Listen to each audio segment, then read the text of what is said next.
ರಾಮನ್ನ ನೋಡಿದ್ರೆ ಎಷ್ಟು ಚೆನ್ನಾಗಿದ್ದಾನೆ ಅಂತ ಅನ್ಸುತ್ತಂತೆ. ಆಕೆ ನೋಡ್ಬಿಟ್ರೆ ಏನು ಅನ್ಸುತ್ತಂತೆ, ಅಮ್ಮಮ್ಮ ಏನು ಈ ಥರ ಇದ್ದಾಳೆ ಅಂತ ಅಂತಾರಂತೆ. ರಾಮನ ಹೊಟ್ಟೆ ಕಣ್ಣು ಹೊರಗಡೆ ಕಾಣಿಸ್ತಲ್ಲ, ಒಳಗಡೆ ಇದೆಯಂತೆ. ಆಕೆಯ ಹೊಟ್ಟೆ ಏನು ಒಂದು ಏನು ತಿರುವಾಕಿರುವಂಥ ಸೋರೆ ಥರ, ಒಂದು ದೊಡ್ಡ ಕೊಡಪಾಣದ ಥರ ಇದೆಯಂತೆ. ರಾಮನ ಕಣ್ಣು ದೊಡ್ಡವು, ಆಕೆಯ ಕಣ್ಣು ವಿಕೃತವಾಗಿರುವಂಥದ್ದು. ಬಹಳ ಅಂದವಾಗಿರುವಂಥ ಕೂದಲು ರಾಮನದು, ಕೆಂಪದಾಗಿರುವಂಥ ಕಡ್ಡಿಗಳ ಥರ ಇರುವಂಥ ಕೂದಲು ಶೂರ್ಪಣಖದಂತೆ. ನೋಡಿದ್ರೆ ಮತ್ತೆ ಮತ್ತೆ ನೋಡಬೇಕು ಅನ್ನುವಂಥ ರೂಪ ರಾಮನದಾದ್ರೆ, ಮಕ್ಕಳು ನೋಡಿಬಿಟ್ರೆ ಭಯ ಪಟ್ಕೊಂಡು ಜ್ವರ ಪಡುವಂಥ ರೂಪ ಯಾವುದು ಆಕೆದಂತೆ. ರಾಮಂತೂ ಒಳ್ಳೆ ಕಂಠ ಅಂತೆ. ಆಕೆ ಮಾತನಾಡಿದ್ರೆ ನಾಯಿ ಬೊಗಳ್ದಂಗೆ ಇರುತ್ತಂತೆ.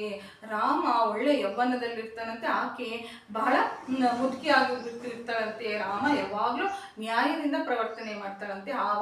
ಈಕೆ ಯಾವಾಗಲೂ ದುಷ್ಟತನೆಯಿಂದ ಪ್ರವರ್ತನೆ ಮಾಡ್ತಾ ಇರ್ತಾರಂತೆ.